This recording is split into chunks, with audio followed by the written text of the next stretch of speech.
Alright, apologies for the voice, I'm a little bit under the weather, but first things first, let's take the pipe guard off if you got one.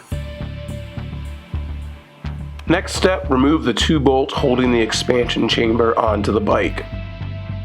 Just to make things easier, we're going to go ahead and loosen up the silencer as well.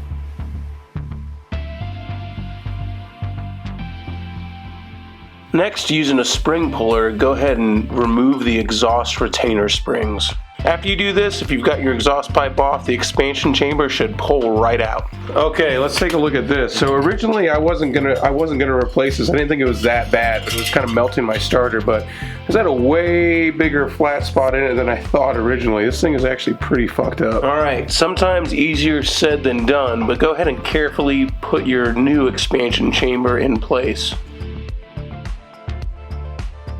Now just bolt everything into place. FMF actually gives you a new clip for the top mounting point. So it had an old clip with it, but I'm going to go ahead and use the clip that they provided just because it came with the kit. Remember to leave everything loose till you also have the silencer installed, or else you'll be fighting yourself the whole way. Now you can go ahead and stick your silencer back on. Now that you have all your bolts in finger tight, you can go ahead and cinch everything up.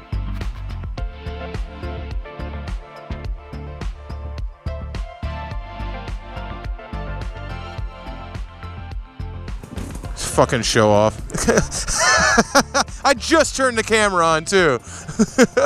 Well, all right, out here in the woods at Croom with Bobberfett, Devin over there, and my man who, as of right now, still doesn't have an Instagram, Dylan, testing out the FMF Gnarly pipe on my 2016 KTM 300 XCW. I do have one race with the Gnarly pipe on there. I did a race with it, but the difference is on a race, I'm on unfamiliar terrain, and it's really hard to tell a difference because everything's so hectic. Out here, I'll be able to really tell a difference and see if it actually makes the bike any better because I am on much more familiar terrain. Gotta have that baseline. Alright, get the old girl warmed up a little bit here. I never let my bike sit and warm it up. I've always heard that letting a bike sit and warm up is actually pretty bad for it. What'll happen is you'll start to get an oil buildup in the packing on the muffler. So the way I warm the bike up is just basically start it and go and just take it easy. Kind of putt around for a little bit and the bike's warmed up. I don't know if that's right or wrong, but it makes sense to me, right? Probably get about 1,000 people in the comment section going like, well, this is the way I warm it up. And there's always those dudes who just kick the bike once and pin it to wide open throttle, and that's how they warm their shit up. Just doesn't seem good for the bike if you ask me.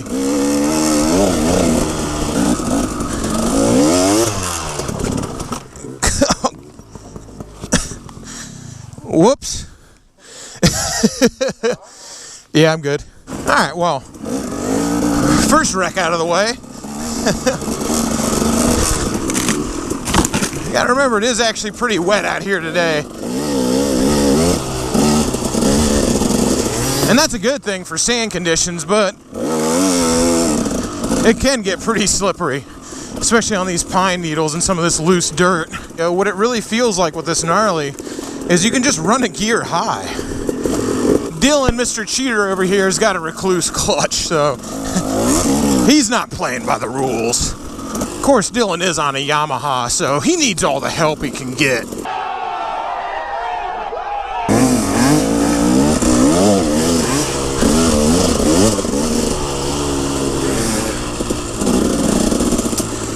I mean, here's the whole thing about me. I like to run a gear high anyway, where most dudes would be in second. I kind of like to putt around in third. So what can happen with that sometimes is when it comes time to clear an obstacle or lift the front end up to handle some whoop sections, sometimes the bike wouldn't have enough power to do it. Alright. That was in third gear. I actually forgot to downshift on that one. That could have ended badly. But that Gnarly pipe got me right up it. Let's put it in second just to be safe, though. Pretty crazy that you can do that hill climb over steep rocks in third gear from basically a dead start. Why am I following him down this? There's no guarantee that this doesn't dead end somewhere. Going up at something and having it dead end is no big deal because you can move back down. Going down something and having it dead end when it's that narrow can be pretty nasty. I don't think this one goes up. I think we've done that before.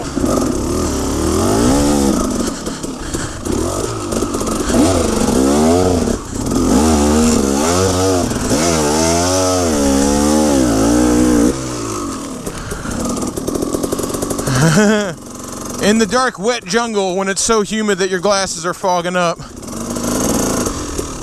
sometimes it's hard to tell where to go. Now would be an excellent time to know how to do a pivot turn.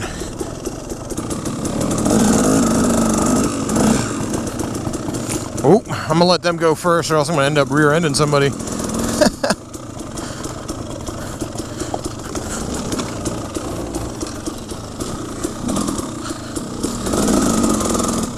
Gnarly pipe doesn't help on downhills, unfortunately. I'm a little better at them foot down, turnarounds, pivot turn, whatever you want to call it. Only going to open when I don't need it, though. Get all scared when I get into the tight shit.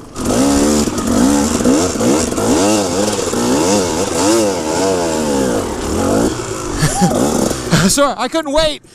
I was like, there ain't room enough for the two of us. Gnarly pipe saves the day again.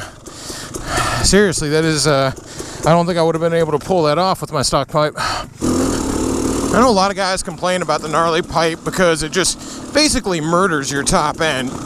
And trust me, it'll still get up and sing. There's still a little bit of a hit, but I will tell you what I'm really trying to do with this gnarly pipe is make this bike more four-stroke than a four-stroke.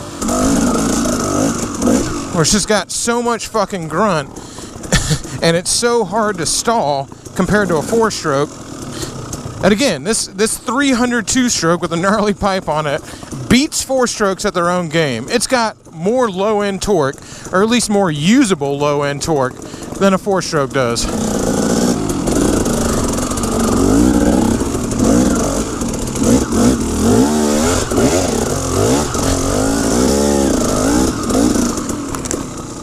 Here, I'll get one side.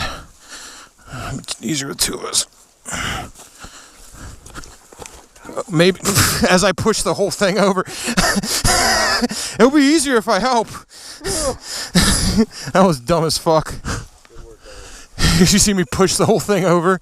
I was like, here, let me help. And I like pushed Devin and the bike over. God damn it. Whoops. That was dumb.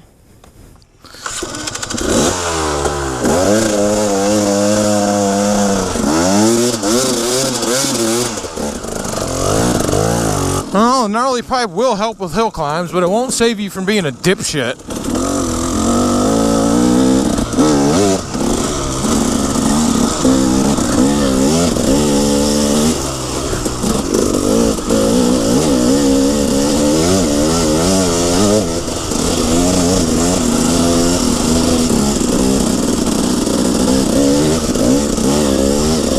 So much easier to lift the tire over a whoops. So much easier.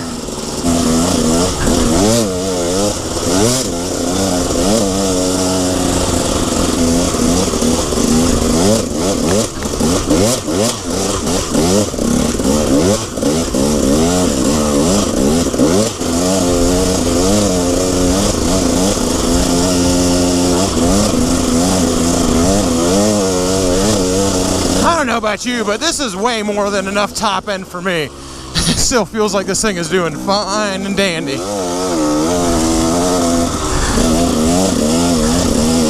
People ride two strokes in different ways.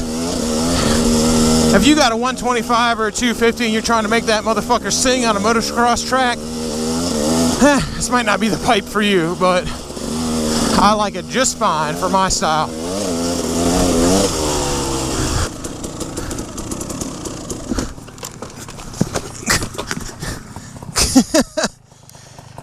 What a champion. I got so scared of that hill climb, I just figured I'd fall off here.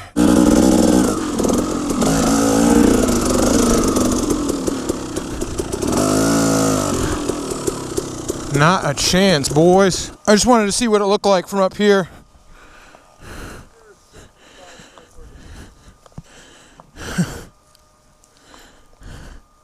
That's pretty sketchy, man. I mean, even if you launch it up here, I'd be afraid of is you got to have so much speed that when you come up this, you're going to get airborne. But it's pretty soft up here, so if you did and fell off, it wouldn't be really that big of a deal. Now would be a great time to know how to do a pivot turn.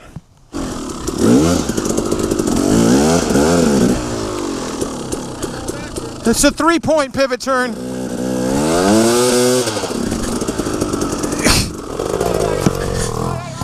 I'm editing this shit out.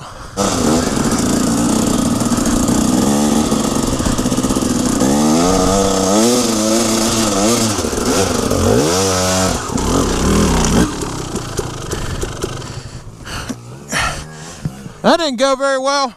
It's not that bad, I just fucked up.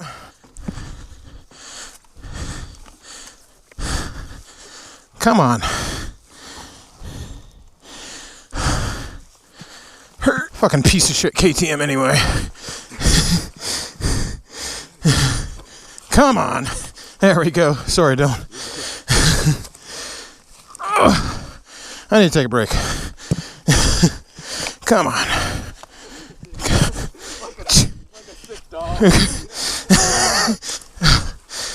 Oh, there we go. No, laughing is fine. Please do. If you're not laughing, that means I'm hurt. Can you do it again? The camera was off. All right, let's do this thing. As I almost fall off getting on the bike.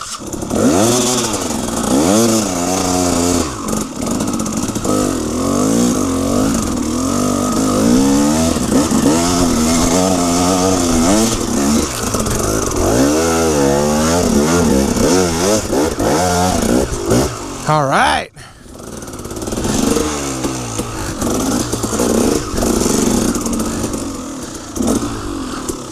Huh, where now?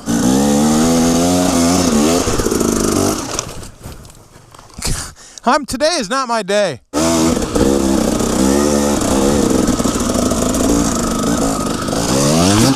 God. What planet am I from? I swear to God, today's not my day.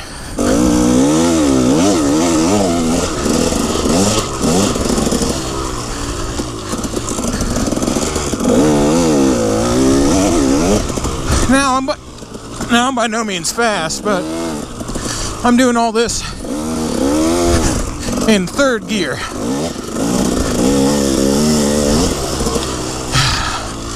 And you know, I did it in third gear before. It was just way harder.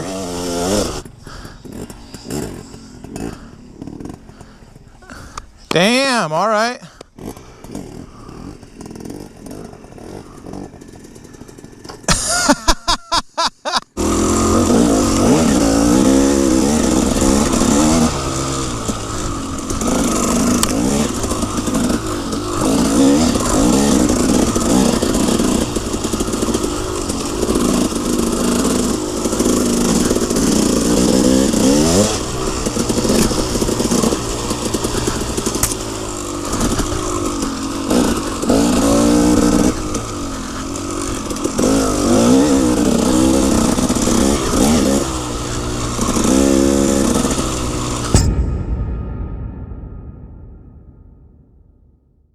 Hi everybody on YouTube, it's Wingnut, the local motor vlogger in Norfolk, Virginia, and feel free to check out my channel. I cover gear reviews, motorcycle reviews, tech tips, as well as commentary on what's going on in the world around me, as I say it on Life on Two Wheels. Hey, like, subscribe, it's on you. Have a good one.